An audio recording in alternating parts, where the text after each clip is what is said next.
The What Matters competition now has been running for 5 or 6 years. There was a break for a little bit. But it started as a very simple, modest little competition. We only run it in New South Wales and the ACT. And the premise of it is entirely simple, and that is for any school student from Year 5 to Year 12 just to write 400 to 600 words on what matters to them. That's it. My story was about being eco-friendly because it helps the environment and how lifestyle is changing, and it's similarly getting better, but it actually isn't because of the polluted environment. For us at the Institute, it's critically important because part of our role, if you like, our mission is to encourage an interest in society and to encourage young people to be aware of what's going on around them and to be civically engaged. We do both on our policy side as well as this project. We do all sorts of things that try to encourage young people in their knowledge and their participation in society.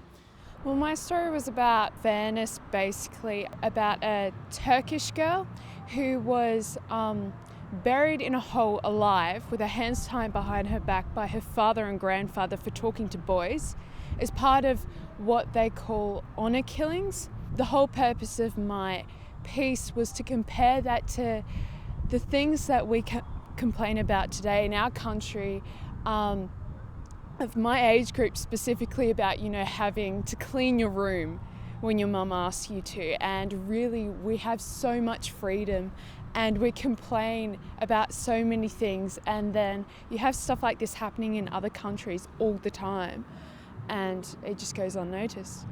The writing this year was of such a quality that for the first time the judges compelled us to introduce some highly recommended acknowledgements. And every one of the judges got back to us saying that they've just seen a huge lift in the overall quality. I mean, every year you get some which are extraordinarily well written. This year it tends to be a greater number across a greater spread of ages that have really produced some quite beautiful work. It was about poverty, and I did sort of real life examples and stuff. A few days ago, I sat down and read right through your essays, all of the winners and runners-up and the highly commendeds.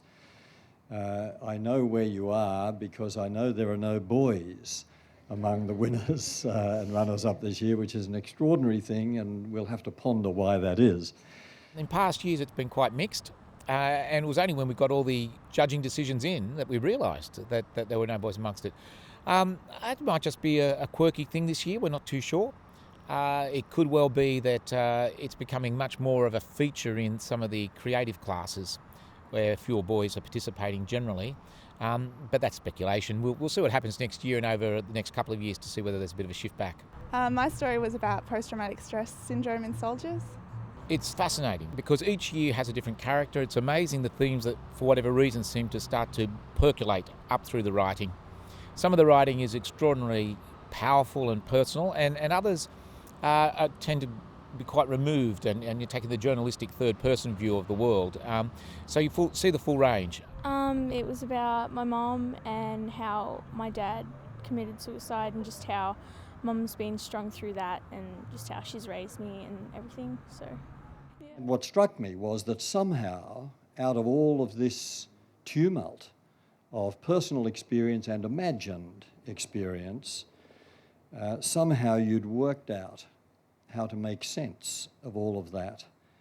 You'd gained, at what most of us would regard as a fairly tender age, a sense of life's priorities. I wrote about same-sex marriage and how I think it should be legalised. And so pretty much I just talked about how it's legal for everyone else to, be in love with someone, therefore it should be that way for everyone else. And that's pretty much the general gist of everything. I just went on for a little while. The recurring theme in your work, it seems to me, is this one, that if you're interested in making the world a better place, if you're really grappling with what matters, then you come quickly to the conclusion that it is really up to us. It's not about magic wands, it's not just about grand visions. We ourselves are shaping the kind of society that we live in. My story was about how the most common bond between us Australians is our language, and how if we change our language, then our place can be a better place where we all work in harmony. It is up to us. Personal behaviour does count far more than grand visions or even fine words. But of course, fine words is what we're talking about this afternoon. And speaking of fine words, I do have one other thing to say about these essays that I read. And that is that the words are very fine indeed. The writing is beautiful in every case that I read. It's clear, it's engaging, and occasionally it's spectacular. Occasionally it's sublime. And some of you sitting in this tent did that, and that's fantastic. A very, very special welcome to the 8 winners and runners-up. These young people have been with us all day today, and I have to say it's made today's work a particularly pleasurable one. They started the day with a tour of the female orphan school behind you. Straight inside here was the matron's room in here. And then they had a good part of the day doing a creative writing workshop with children's author Bernard Cohen. What we're going to do today, and it's going to be a challenge because we've only got 3 hours, is we are going to design and execute jointly a long short story or a short novel or something like that, okay? And delivered in the course of a few hours some fantastic writing, which we had the pleasure of listening to just before we all gathered here this afternoon. Today's been really fun. We had a writing exercise with Bernard Cohen, who is an amazing writer, and it was just lots of fun to put our stories together. I had the opportunity to learn a lot of heritage about this place. So it's a shame Gough can't be with us today. He normally is. This is the first What Matters competition he's missed, and we do miss him. It's a great void here in this place. He's normally sitting here holding court before and after. But we miss him, and I'm sure Margaret will take back to Gough our best wishes. It's so lovely to have Margaret Whitlam here with us today, isn't it?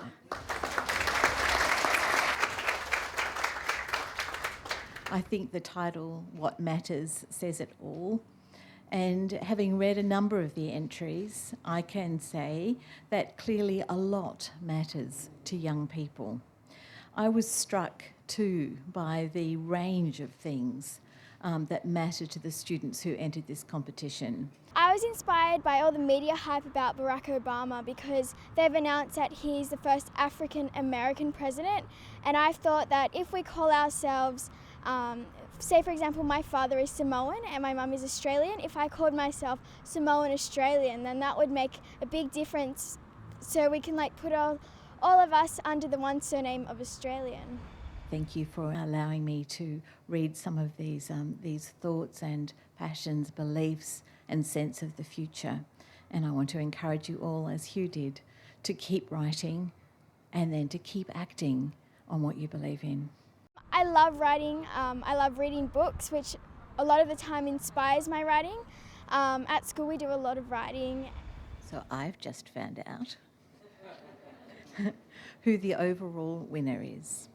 And the overall winner is Talia from Penrith High School for her essay, It's Not Fair.